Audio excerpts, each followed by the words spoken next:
Повеќе од јасно е дека во светот има повеќе милиардери, а разликата помеѓу нив и сиромашните е огромна. Автомобилската индустрија пак како да се сконцентрира само на овие првите, нудејќи се поскапи автомобили. Во изминатата седмица на пазарот се појавија дури два хиперавтомобили кои чинат околу 2 милиони евра по примерок. Тука спаѓаат и производителите на часовници кои се приклучија со своји посветени изведби за собствениците на ултраскапите возила. Од друга страна пак, одвојуваме простор и за обичните модели чија цена исто така расте. Добре дојдовте во новата премиера во која имаме роба тешка десетици милиони евра.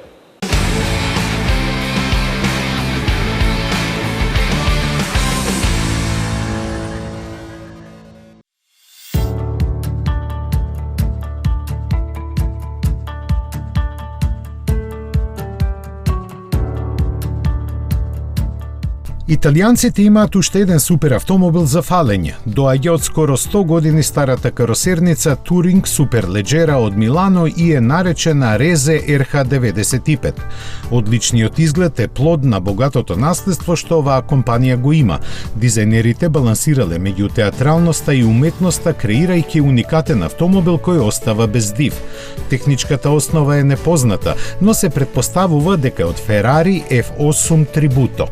На тоа сугерираат штурите технички податоци во кои се среќава дека моторот е V8 со 720 конски сили, кои преку 7-степена трансмисија се пренесуваат на задните тркала. Непозната и цената која ќе биде соопштена само на 18 купувачи, колку што примероци ќе бидат направени.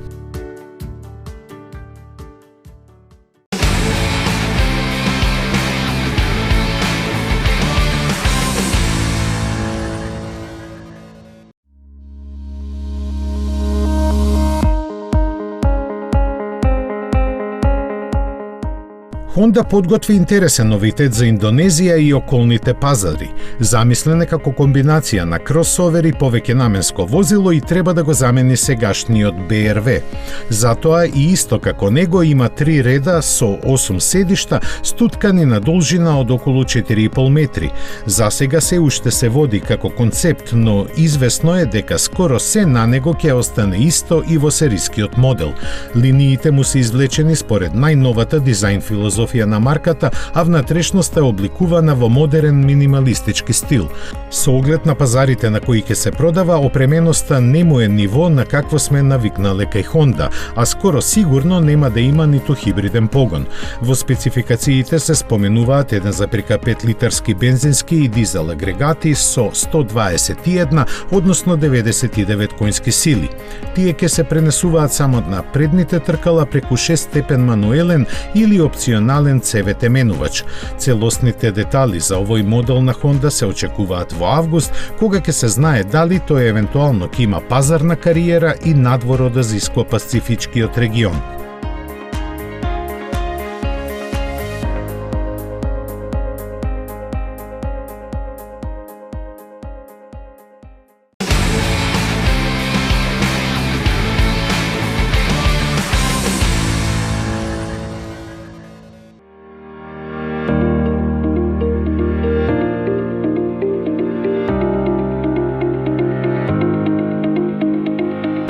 Fiat 500 засега е единствен електричен модел на италијанскиот производител, но за неколку години такви ќе бидат сите. Тоа недвосмислено го најави директорот на компанијата Оливие Франсоа, кој кажа дека им е должност што порано да лансираат на пазарот електрични автомобили кои нема да бидат поскапи од оние со мотори со внатрешно согорување.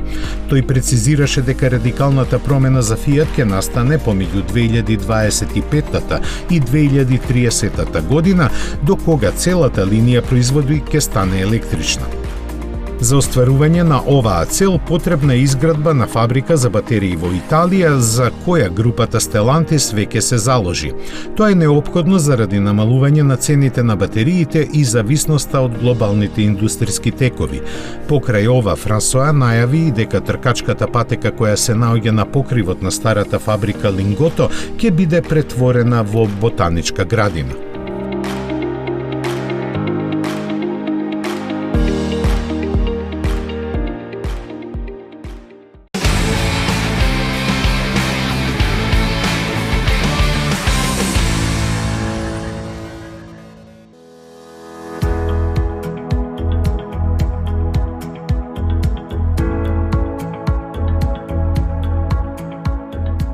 Поборниците на американското ќе бидат задоволни. После 4 години на пазарот, Бјуик го обнови Енклаве, кој е единствен модел кој марката го произведува на домашно тло. Со своите помодерни линии, големиот теренец го загуби малку дизајнот налик на Опеловите возила, зашто придонесоа поголемата маска и новите светла. Измени има и назад, но сепак тие не се толку забележливи. Главната разлика е во внатрешноста, која е значително побогато опремена. Проширена е листата на безбедносни системи, меѓу кои се вброени автоматското запирање со детекција на пешачци, одржувањето на возилото во лентата на движење, помошта при паркирање и друго. Корекции се направени и во ослонувањето на Енклаве, кое кај најскапата изведба сега е адаптибилно. Под хаубата и понатаму е 3,6 литарскиот V6 мотор со 310 коњски сили спарен со 9 степена автоматика, додека купувачите може да бираат помеѓу погон само на предните и сите 4 тркала.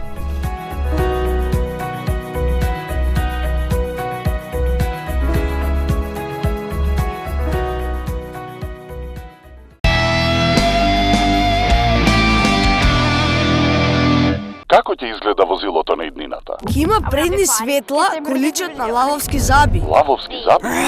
А дали ќе лета? Не, тоа е смешно, ама ќе има 3D инструмент табла со сите потребни информации. Дали можеш да го нацрташ тоа возило?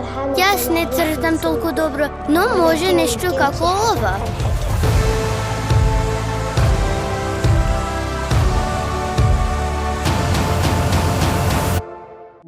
Peugeot.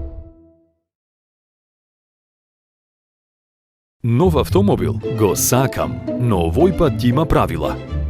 Нема храна во автомобилот. Само смеј крени нозе и ќе те ги отсечам. Нема гласна музика. Нема ни миленици. Нема шанси. Океј, може би од следната недела. Новиот Opel Crossland. Убавината и храброста одат заедно. This is Opel.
Едноставно до нов автомобил со Шпарка се лизинг.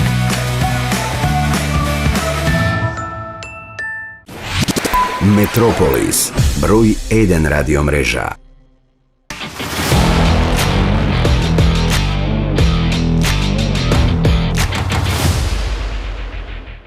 Дефинитивно, светот на суперавтомобилите повеќе нема да биде ист.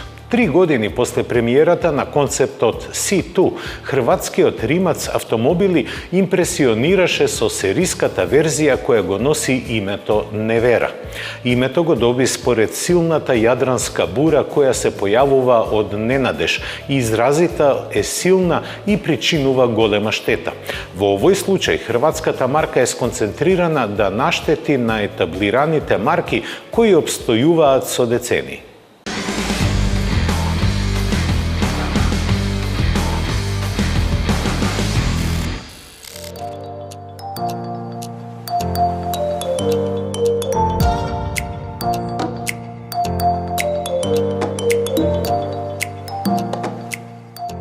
Иако некои може нема да се согласат, Невера важи за најмоќниот и најбрз електричен автомобил во светот. Да биде така, се грижат 4 водено-ладени електромотора со вкупно 1914 коњски сили и 2360 Нм вртежен момент.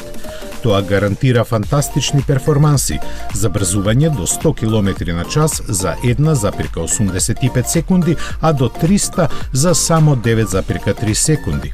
Висока и максималната брзина од 412 км на час, што ќе може да испробаат 150 купувачи кои подготвени да платат по 2 милиона евра, веќе го пополнија редот за него. Москавичните карактеристики Невера ги контролира со мноштво иновативни технологии кои Мате Римац и неговата екипа ги развиваат десетина години.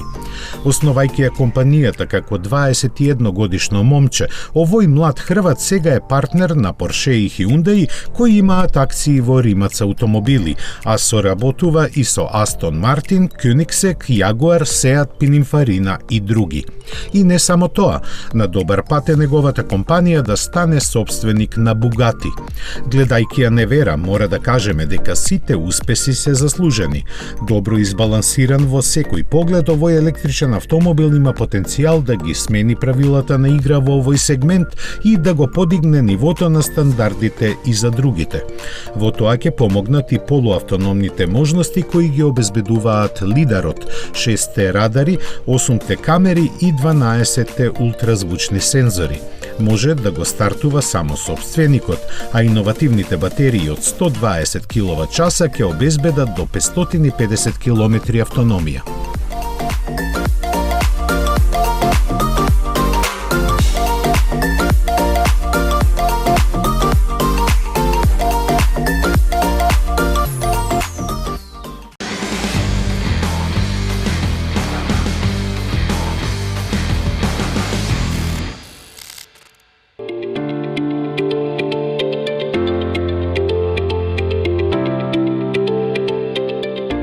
Додека менаџерите на другите автокомпании се надпреваруваат кој попрво ќе најави дека нивните фабрики ќе станат климатски неутрални за 5 или 10 години, Volvo молчешкум веќе го стори тоа.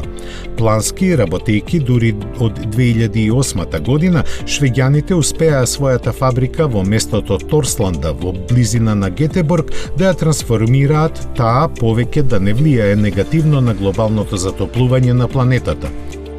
При производството во неа повеќе не се регистрира нето пораст на емисиите на стакленичките гасови во атмосферата, кој е резултат на електричната енергија и греењето кои постројката ги користи. Успехот е поголем ако се знае дека таа е најстарата фабрика на Volvo, која е во функција од 1964 година. Овој важен чекор на компанијата за остварување на амбициите, својата глобална производствена мрежа да ја направи климатски неутрална, се смета за пресвртница, иако таа веќе поседува една таква фабрика. Тоа се погоните за производство на мотори во Шведе, кои овој статус го стекнаа пред 3 години. Покрај тоа, промената на начинот на снабдување со струја и греењето на компанијата годишно и штеди до 7000 мегават-часа енергија, што е еквивалентно на потрошувачка на 450 шведски семејни куќи. Тоа ги поттикна инженерите на Volvo да се посветат и на надградбата на другите системи, меѓу кои и осветлувањето. Тие очекуваат дека нивниот труд ќе доведе до намалување на потрошувачката на енергија по произведен автомобил за 30% и 3 пати поголеми заштети отколку сега. Освен поддршката што за тоа ја имаат во локалните партнери, сега ќе треба да изградат сопствени капацитети за производство на струја од обновливи извори. А тоа заедно со решавањето на емисиите на јаглен диоксид во производството и рециклирањето на материјалите за нивната повторна употреба е дел од планот зацртан за реализирање до 2025 година.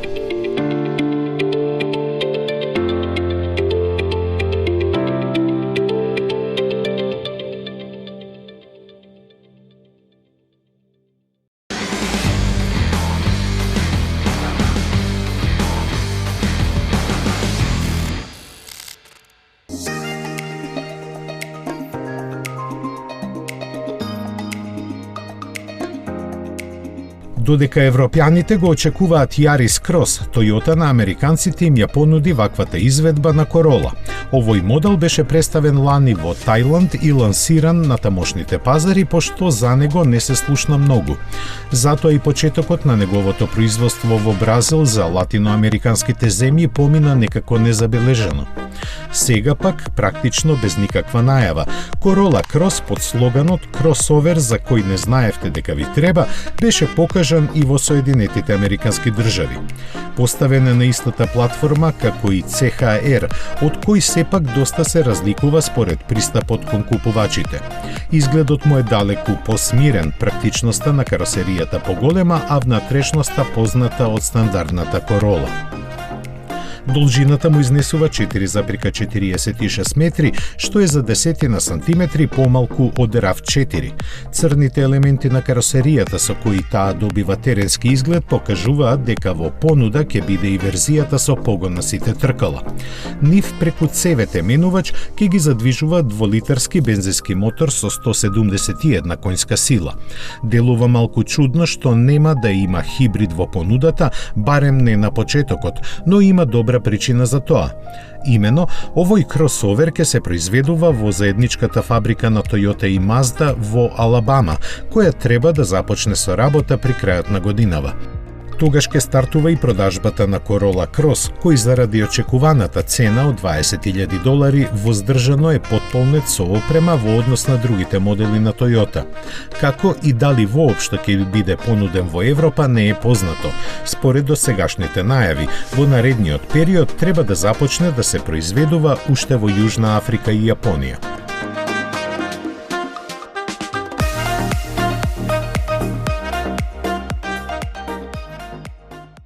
Како што вети баварскиот производител ја проширува својата гама електрични возила. Новите модели се познати, тоа се лимузинскиот i4 и кросоверот iX. Нивната задача е да ја предводат иднината на BMW, во која за струјата ќе има повеќе место.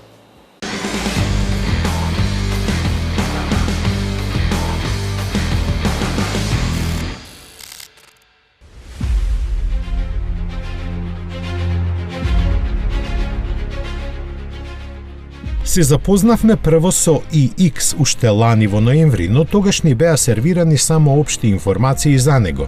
Сега се знае дека ќе се нуди во две верзии со 326 и 523 конјски сили кои ќе се пренесуваат на сите 4 тркала. Послабата има батерија од 71, а посилната од 105 киловат-часа, кои им обезбедуваат автономија од 425, односно 630 километри. И перформансите се во согласност со овие бројки, но доколку некому тоа му е малку, во блиска иднина ќе може да го добие iX во M верзија со 600 конјски сили. Надворешноста му е модерна со благ агресивен впечаток, а внатрешноста привлечно минималистичка. Во неа се истакнуваат новиот iDrive систем, големиот закривен екран и 7-аголниот управувач за кој сигурни сме дека ќе им се допадне на фановите на марката. Она што нема многу да им се допадне се цените кои во Германија изнесуваат 77.300 евра за послабата и 98.000 евра за посилната верзија на iX. Нешто поприфатливи се судните што треба да се издвојат за електричниот седан на BMW, кој во зависност од верзијата чини 58.300, односно 69.900 евра. Но она што е значајно е дека поскапиот модел на i4 е првиот електричен автомобил што ја носи М значката. Неа ја оправдува со двата електромотора со вкупно 544 конски сили кои ги задвижуваат сите 4 тркала и тоа до 100 км на час за само 3,9 секунди. Максималната брзина му е ограничена на 225 км на час, а ако се вози умно, батериите од 80 кWh ќе му овозможат автономија од 510 км. Истите се вградуваат и во стандардната верзија на i4, која има еден електромотор со 340 коњи, погон на задните тркала и автономија од 590 км. Првите испораки и на двата електрични модела на BMW се планирани за ноември годинава.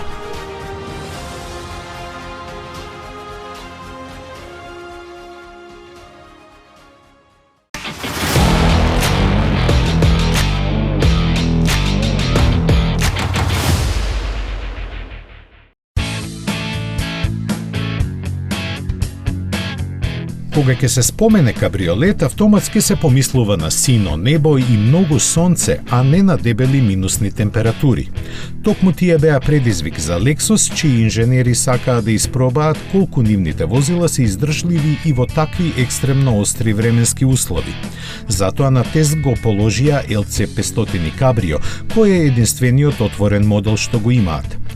Го затворија во наменски ладелник кој се користи за испитување воена опрема на температура од минус 18 степени Целзиусови и го оставија таму цела ноќ. Перијаницата на луксузната марка на Toyota точно 12 часа фаќаше мраз и тоа со спуштен покрив. Така целиот интериер беше директно изложен на арктичките услови. За поголема веродостојност, претходно надворешноста на автомобилот беше попрскана со вода. Вистинскиот тест следеше наредното утро, кога V8 моторот на смрзнатиот Lexus запали од прва. Заживеа и инструментите, индикаторите и екраните, не покажувајќи никакво негативно влијание од големиот студ. Климатскиот систем веднаш започна да ја грее кабината, а и загреваните седишта и управувач си ја вршеа својата работа. Топлина излегуваше дури и од вентилацијските отвори во наслоните за главата. Ниту во возењето автомобилот, кој беше сосема стандарден, не покажа знаци на слабост, ставајќи ги своите перформанси на располагање додека парчињата мраз паѓаа од каросеријата. Заедно со електричните модели се развиваат автономните технологии. Интересни вести доаѓаат од Соединетите Американски држави. Компанијата за логистика TuSimple со камион опремен со автономен систем на возење транспортираше лубеници на раздалечина од 1500 километри. Државата Тексас воведува данок на електричните возила од $250 годишно, бидејќи се директни виновници зошто не се пуни буџетот од даноците на гориво. Не е чудо овој пример да биде омасовен ширум планетата.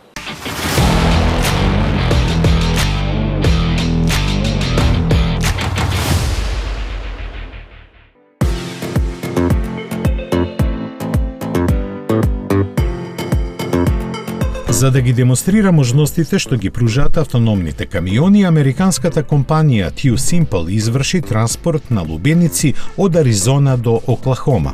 Патувањето, изведено на барање на една голема дистрибутерска фирма, беше долго 950 милји, односно повеќе од 1500 километри. На тој пат возачот управуваше со камионот само 20% од времето, додека останатото за него тоа го правеа автономните технологии. И тие се докажаа во најдоброто светло. Не само што не беше забележана ниту една спорна ситуација, туку и патувањето траеше цели 10 часа помалку. Причината не е брзината, туку фактот што возачите на камиони мораат да одмараат, а техниката не. Од компанијата TuSimple истакнуваат дека ваквиот вид транспорт посебно е погоден за лесно расипливи стоки кои, за да ја зачуваат свежината, времето на транспорт треба да биде што е можно пократко. Според нив, во одредени случаи дури и не е потребно ангажирање на ладилници, туку на обични камиони. Токму затоа и за оваа нивна демонстрација беа избрани лубеници, но без разлика на видот на стоката што се транспортира, финансиски придобивки ќе имаат сите, од фармерите преку дистрибутерите и трговците до потрошувачите. TuSimple е една од водечките компании на оваа поле во Америка. Технолошки соработува со Navistar и Triton, кои поседуваат и малцински дел од низините акции. Нивната технологија е оптимизирана за возење по автопат и во поедноставена полуавтономна изведба веќе ја користат 20 на компании. Раководството на TuSimple очекува целосно автономните камиони да станат реалност на американските патишта до 2024 година.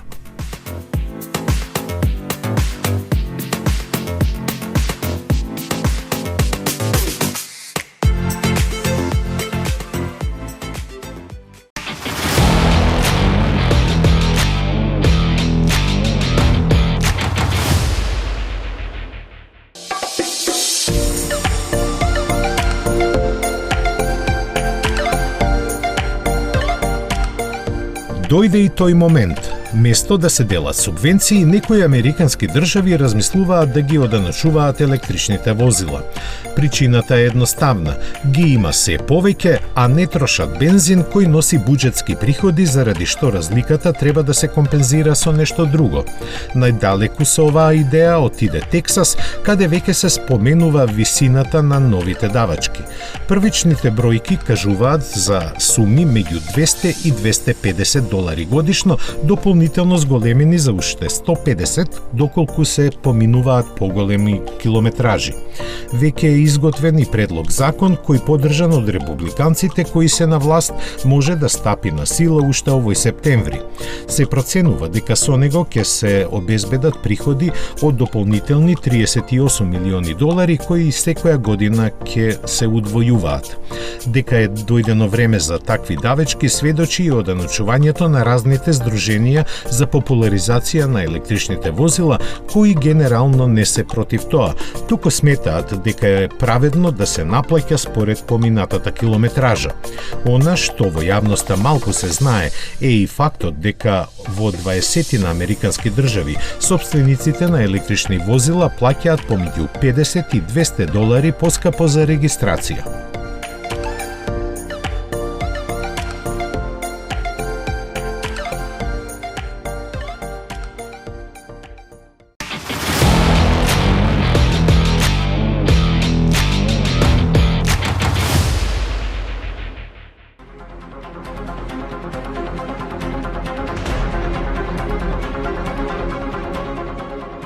Извртувањето на прописите за да се платат помалку давачки не е само наш специјалитет.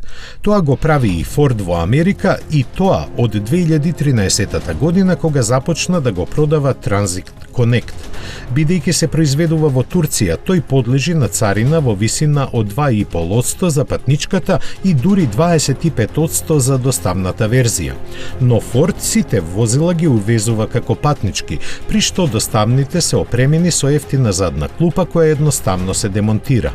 Тоа го забележа и царинските службеници, заради што веднаш покренаа постапка против Форд, обвинувајќи го за царинска измама. Адвокатите од тогаш наваму го влечеа процесот низ правните лавиринти, а дилерите го продаваа Transit Connect без застој. Но посе изгледа дека дојде крај на тоа. Највисоките судски инстанци ги одбија сите жалби на Форд, кој сега се соочува со енормни пенали. Според сојузните служби, американскиот производител треба да плати дополнителни 180 милиони долари царински давачки и уште меѓу 650 милиони и 1 милијарда и 300 милиони долари казни. Интересна е причината зошто американците имаат толку високи царини за товарните возила. Имено, оваа така наречена пилешка такса беше воведена во 1963 година како одговор на давачките што Франција и Германија ги имаат воведено за американското пилешко. Заедно со лесните комерцијални возила со неа, тогаш беа опфатени и некои други производи, но тие беа брзо укинати. Давачките пак за доставните возила останаа до ден денес како мерка со која американците го штитат своето производство на пикапи. Иронијата во целата оваа приказна е што токму Форд, како апсолутен пазарен лидер во овој сегмент, има огромна корист од високите царини за доставните возила.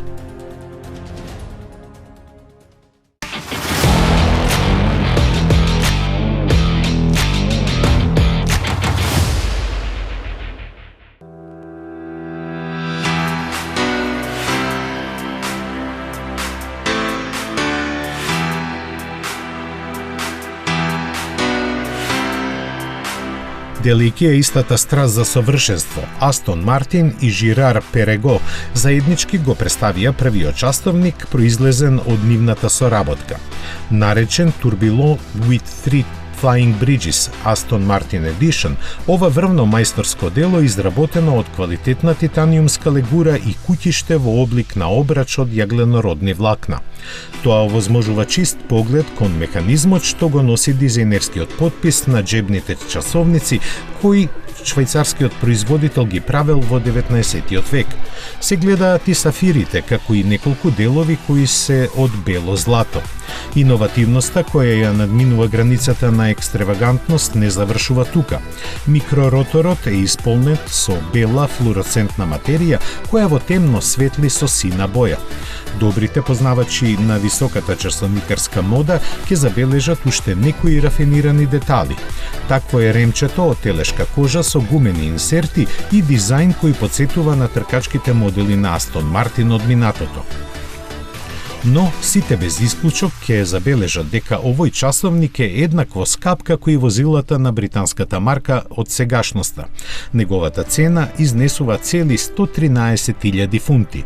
Заради тоа, разбирливо е зошто ќе бидат направени само 18 парчиња. Не се разочарувајте поради недопирливиот луксус. Никој од нас не знае каде лежи среќата и кога ќе ни затропа на вратата. Останете ведри, оптимисти и препознајте ги вашите шанси. Следната сабота ќе се сретнеме повторно. До гледање.